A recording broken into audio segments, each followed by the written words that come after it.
चूंकि बात हुई पायरिया की, बाकी बीमारियों की, कई बार जो है दांत की स्थिति ऐसी हो जाती है कि दांत का इम्प्लांट बहुत ज़रूरी हो जाता है, लेकिन लोग कराने से डरते हैं कि एक बार दांत निकल गया तो उसके बाद इम्प्लांटेशन भी होगा तो वो कितना सक्सेसफुल होगा, नहीं होगा।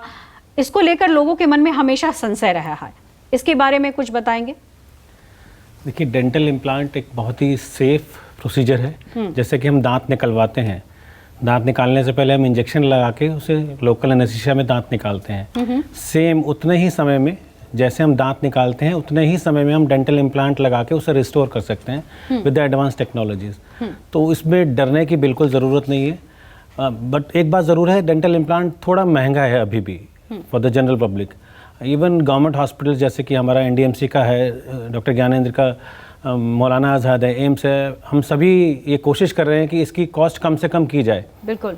एंड सरकार भी इस पे बहुत मेहनत कर रही है। और बिल्कुल इस पॉइंट पर मैं ज़रूर बात करूंगी, लेकिन चूंकि इम्प्लांट को लेकर के जिस तरीके से मैं कहा कि संशय हमेशा रहता है कि वो ठीक होगा या नहीं होगा। देखिए, ये सब मिथ्स हैं, इसमें घबराने की कोई ज़रूरत नहीं है दर्शकों को। जो पेशेंट्स हैं, जितना समय दांत निकालने में लगता है, 5 से 10 मिनट, उतने ही 15 से 20 मिनट में, आधे घंटे में आप अच्छे से इम्प्लांट करा के जा सकते हैं। और उसको रेस्टोरेशन हम कंप्लीट दांत जो हम 3 महीने बाद लगाते हैं। तो जिन पेशेंट्स में जब निकालने लगाने वाला जबड़ा, जिसे RPD बोलते हैं, या FPD, क्राउन एंड ब्रिज, हम नहीं कर पाते हैं, हमें इम्प्लांट ज़रूर करना चाहिए इफ़ पेशेंट कैन अफोर्ड। और इफ़ द पेशेंट, इम्प्लांट करने के लिए हमें सबसे ज़्यादा ज़रूरी है कि पेशेंट की एक अच्छी हड्डी होना ज़रूरी है।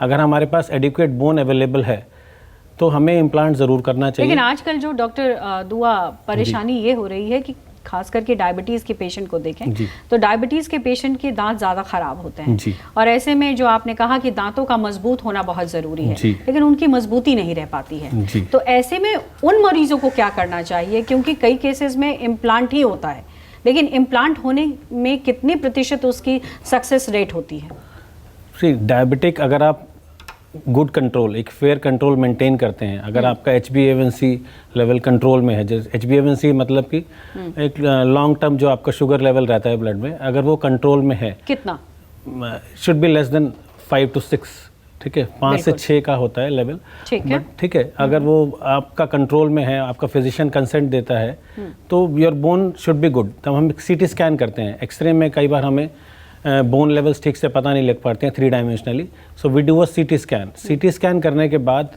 वो हमें एग्जैक्टली पोजीशन बताता है कि हमारे पास कितनी बोन की हाइट है, कितनी विड्थ है, and we can place implants और नॉट। तो हम, अगर बोन एडिक्वेट है तो हमें इम्प्लांट ज़रूर करना चाहिए। और आजकल तो advance technology, even zygomatic implants have come up, all on 4 हम कम, जहाँ जिन पेशेंट्स में हड्डी भी कम है तो उसमें हम जाइगोमा इम्प्लांट भी कर सकते हैं। वो उस पर भी अभी काफ़ी केसेस होने लगे हैं, अवेयरनेस काफ़ी बढ़ रहा है। जी बिल्कुल।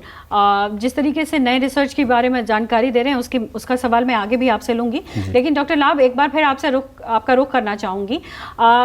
आजकल बहुत सारे लोगों में, खास करके बच्चों में मैं देख रही हूँ,